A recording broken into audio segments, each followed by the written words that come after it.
দেখেন লাকসাম বাজারে কিভাবে নীরব চাঁদাবাজি চলছে হাতে দিয়ে। প্রশাসন এখানে সবাই নীরব।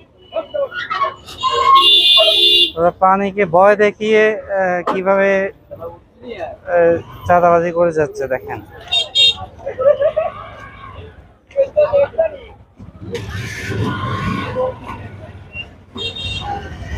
হ্যাঁ,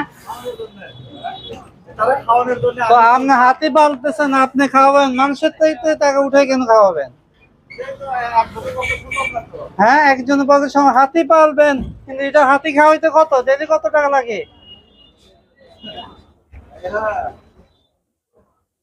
দেখেন কিভাবে চাঁদাবাজি করে যাচ্ছে হাতির নাম দিয়ে।